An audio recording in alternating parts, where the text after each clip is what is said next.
Okay, good morning everyone, thank you for coming along. My name's Matthew Webster. I recognise a few faces in the audience, both from the Kickstarter that I work in, also from the Software Craftsmanship community, of which I'm a sort of an inner circle member and organiser, and I have one of our fellow organisers, or the promoted organiser within the audience as well. So thank you for coming. So I'm going to talk a little bit about software craftsmanship later, but mostly I'm going to talk about Breakable Toys and my experience with those. So hands up in the audience, who's read this book? Wow, that's not a big show of hands. I mean, once upon a time, this was considered to be part of the literary canon for software developers. Now, I appreciate it's 10 years old, but it was 20 years old. Very, very... 20 years old? Yes, 20 years old, sorry, yeah. Very important book, certainly with the evolution of object-oriented programming. And the key aspect of it was this idea of a design pattern, which was a way of recording a design solution so that it could be shared with others to help novices become proficient much more quickly, and also to provide a language for discussing those solutions. So for those familiar with object-oriented programming, if you want to talk about the decorator pattern or the builder pattern, those mean something to that community. And Eric Gamma, the lead author of this, borrowed heavily on the construction architecture industry, in particular a book that he read. And in that industry it's the same. If someone talks about a bay window or a lintel or something like that, all the architects and builders understand those concepts. They may be realized in different ways, but when you talk about those concepts, they're recognized as being solutions to problems. So drawing on the inspiration of that book, there's this book. So hands up who's read this book.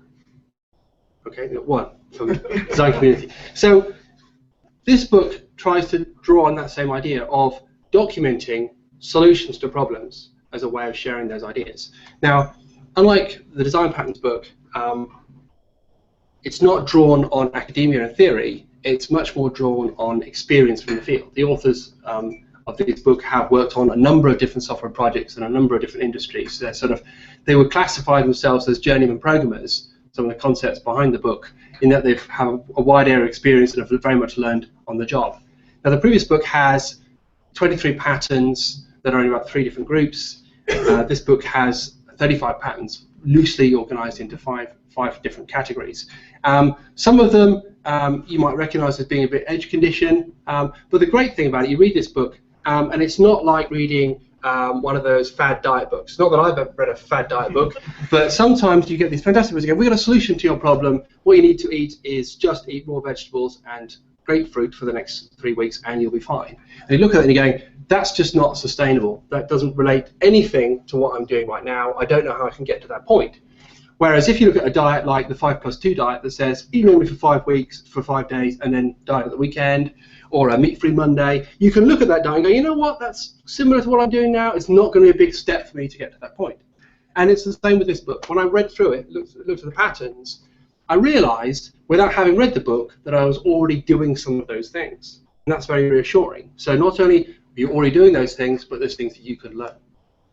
And so when we did the reading group, what I did is I kind of reflected upon my own experience, and I found a few of the patterns, in particular 5 of the patterns, that very much related to my own apprenticeship, if you like. And so I've organized these in alphabetical order to give you an idea of some of the patterns that are in the book.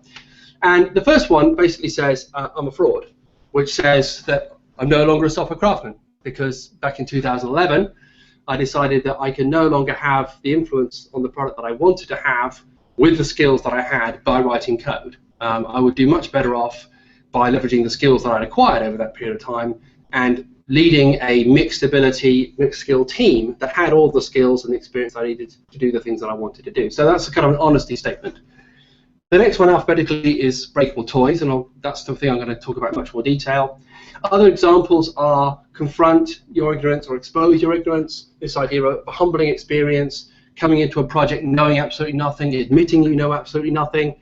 And even though I'd started my career in Kix, I'd been away for a long time with a lot of things I didn't know.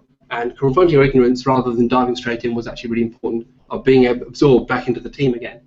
The next one is read constantly is another pattern. And I think a lot of people, with the availability of information on the web, through blogs, through forums, through Stack Overflow, a lot of people forget that the book is still a fundamentally powerful technology.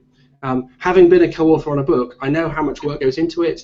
I know how much review, how much research, and how much editing goes into that you end up with a book from a well-known publisher is actually a tremendous source of information. And so just a scattering of different books that I've read over the time, obviously including the Design Patterns book and Apprenticeship Patterns, but also, again, more classical books like The Mythical Man Month. Has anybody read that one? Okay, a few more show of hands. I mean, some of these books are quite tough reading because they sort of talk about technology that is very much out of date. But there's still some really important messages in there. And then most recently, keeping up to date with microservices. So I think reading is very important. And then lastly, record what you learn. I remember reading somewhere that if a scientist, Nobel or potential Nobel-winning prize scientist's lab was burning down, if they were to rush back into the building, it wouldn't be to save their equipment. It wouldn't be even to save their students. It would probably to save their logbook. And those that are in research at the front end probably would recognize that. So writing down what you learn and then possibly sharing that is actually really important. So it doesn't need to be complicated. I just have a Word file. Anything that can be searched using something like Spotlight Search on this laptop is just backed up. It's just a great place just to keep anything, any ideas, any thoughts, people's names, web links, that sort of stuff, just really important. Anyway, the most of the time I wanted to talk about was Breakable Toys. So this is a small extract from the book. And the important thing here, it says, experience is built upon failure as much, if not more than, success. So only by trying something and finding out that it doesn't work do you actually learn something, often, most of the time. But then that leads to attention. Certainly for those of us that are in product development or developing services, is that the environment you work in does not allow for failure. Your customers are not there buying your products for you to sort of have a good time. They want something that actually works. So they're going to download and install something, or they're going to come to the website like Bluemix. It's got to work. They don't want to see something that you're experimenting with. But the flip side of that is that only by trying new things do you actually learn anything. So you end up in this stuck between a rock and a hard place. Either you keep doing the same thing you've always done, applying the things that you've learned because you're being conservative, that's things usually driven by your PLM or whatever, or you're bold and you make mistakes, and that can cause problems in terms of delivering products. So I'm not sure which one's worse. Both of them are bad. Doing the same thing over and over again is bad in the high-tech industry, but also taking huge risks is bad in the high-tech industry as well. And the most important thing is that unusual problems will come along, things you haven't solved before, and unless you're continuously challenging and learning new things, you're not going to be able to tackle those problems.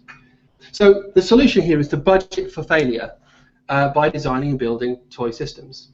So that's using the same tools, languages, environment you're using in your day job to develop a product, but most critically, it's not something you ship to your customers. You may share it with your colleagues, and you need to use it yourself to be useful, but it's not something that's got a deadline associated with it.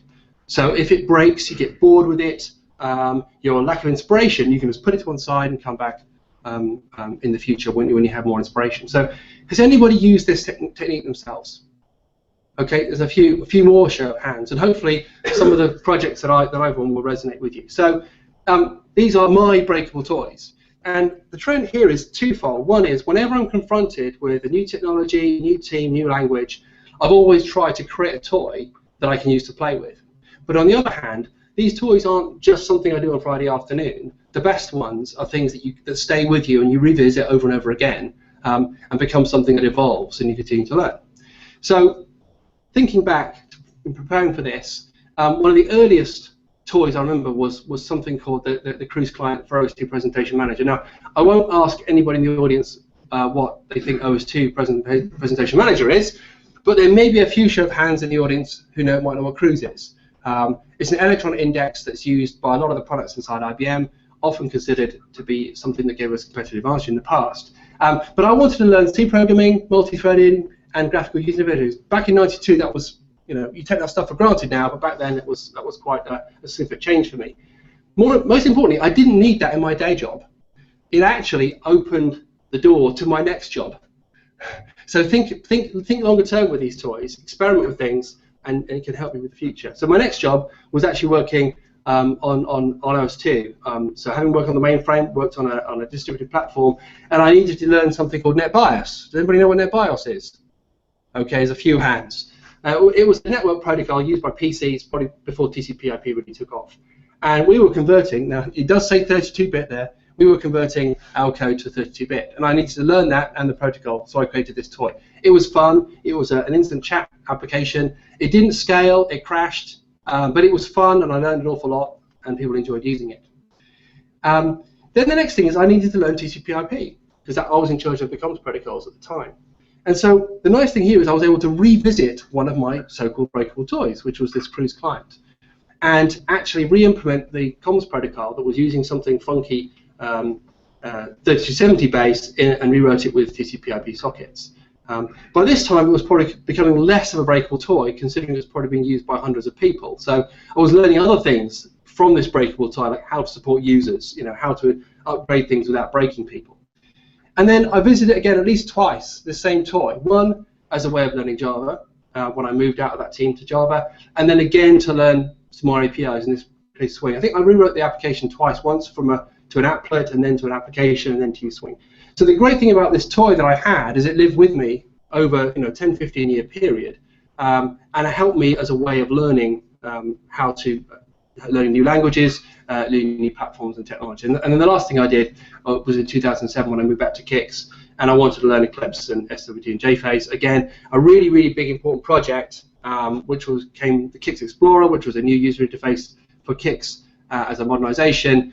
I needed to learn something for a month or two before that project started, and that's the toy project that I created for that. So continue to use that.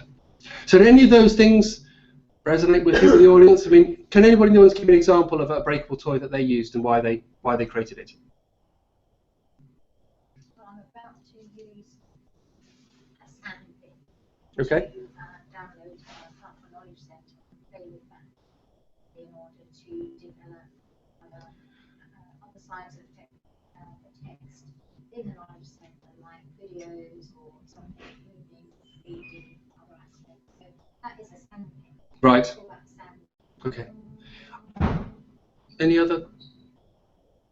Nothing you admit to. Okay. So I'll tell you one really interesting development that happened to me last year is I wanted to play with Node-RED. So there's an example of it working over there. And I'd seen it demoed a few times. I really wanted to play with it. I hadn't tried JavaScript before. I liked the way you could build things very quickly. However, when I went to the website, even though there was a free download and easy for the Mac, I started seeing I'd have to change configurations and do some various things, and I was a little bit worried that the machine that I use all the time was going to have to be reconfigured. Then came Bluemix. So now, not only can I create a breakable toy, but I can break it in somebody else's platform and walk away from it if it goes horribly wrong. So actually, Bluemix and those environments are tremendous places to host and to play with your breakable toys. It's like going around to someone else's house and doing face painting. You know what? If it's paint all over the walls, it's not your house. It's someone else's house. So I think there's an added advantage to those environments that encourages you to engage more with breakable. And of course, you can share those things much more easily than you ever could before as well. So I think that's a tremendous environment for breakable toys. So now this is your apprenticeship. So the message here is if you don't use breakable toys, it's one of two things. Either you're going to make mistakes in the product you ship, which is probably bad, or you're going to fail to learn and innovate, which is probably equally, if not more, even if not worse, because you're just going to continue to apply the knowledge you have and just revisit the experiences you've had in the past. But how do you find or justify the time? So this is a rallying call.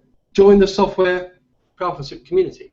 So not only as a community are we getting together as sort of partners in crime and sharing ideas about software craftsmanship and development, but also we're encouraging management team to get involved as well. We've had at least 2 technical managers come along to code retreats so that they appreciate the value of these types of activities like breakable toys. So if your manager comes in on a Tuesday morning and you're not working on the product and you say, oh, I'm working on my breakable toy, they'll actually know what they're talking about and you're not just doing something else. So understanding the value of those things. So to finish up, we have a bi-weekly meeting. Christopher Jenkins is in the audience. I believe this is the next topic, or it's probably the next topic. So behavior-driven development is a follow-on from 2 weeks ago when we talked about test-driven development. So if you want to know more about breakable toys and apprenticeship patterns and software craftsmanship, then for those of you that do work in hosting, I appreciate we have some guests at the front here, but also hopefully you'll also have some takeaway from these slides. I would encourage you to come along to that particular group. And that's it. Thank you for listening.